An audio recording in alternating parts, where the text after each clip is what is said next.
Fight Night and UFC 270. After opening the new year just last week with a spectacular featherweight bout between Kattar and Giga Chikadze, the UFC draws in even more crowds for the two title fights that headline their first pay-per-view this weekend in Las Vegas. The lightest and the heaviest weight divisions have their titles on the line. Recapping last weekend's amazing featherweight bout between top 10 contenders Kattar and Giga Chikadze begins with appreciating Kattar's ability to remain an extremely competitive fighter against a wildly talented Chikadze over 5 rounds after suffering a 5-round beating to title contender Max Holloway 1 year ago nearly to the day. The fight went all 5 rounds with both fighters looking lethal across the first few rounds. As the fight went on, Kattar was able to defuse Chikadze's high-level striking in a manner that no other fighter has been able to do. Kattar was able to use his amazing boxing and defense to keep Chikadze in a range where he could not use his heavy-hitting kicks and quickness. Chikadze also showed a side of himself unseen in the UFC with his ability to go into those championship rounds and still inflict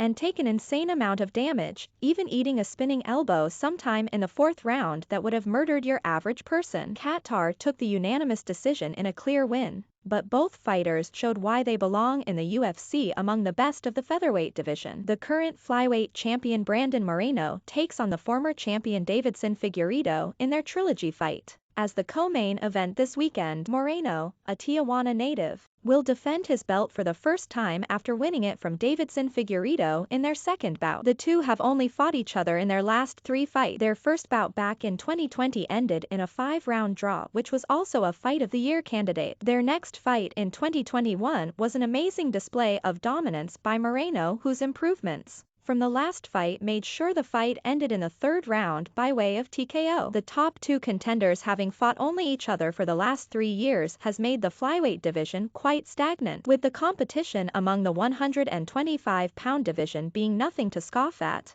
Quality fighters are waiting for their chance at the belt, making the outcome of this fight a much-anticipated one for the continuation of the division. Promising flyweights such as Alexandre Pantoja and Askar Askarov, who sit at number 2 and number 3 in the flyweight rankings and are on 2 to 3 fight win streak. The main event and long-anticipated fight of Francis Ngannou versus Ciryl Gane will finish off the night and change the face of the heavyweight division regardless of the result. The hardest-hitting fighter in the UFC and current heavyweight champion, Ngannou, will be taking on his former sparring partner and current interim title holder, Ciryl Gane. The two fighters represent completely different sides of heavyweight talent in the UFC, with Ngannou representing sheer power and immovability expected from a man who cuts weight to make 265 pounds versus a leaner, but still enormous, fighter in Gane, whose quick feet and technical ability allows him to carry heavyweight power with the speed and grace of a welterweight. Gane has been able to dictate the pace of every single one of his fights in the UFC and remains undefeated through submissions,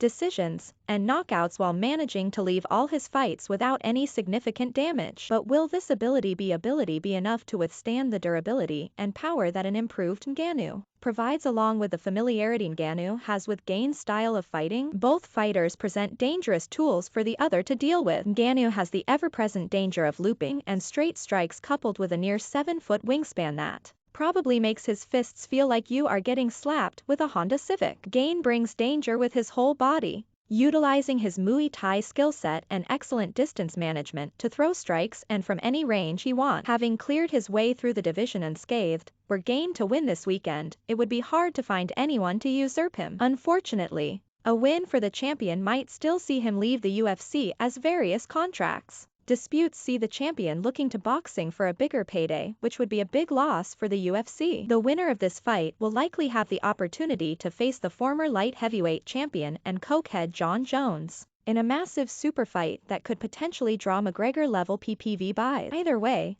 I am excited to see two 240 lb+ men swing bones at each other for however long this fight manages to last.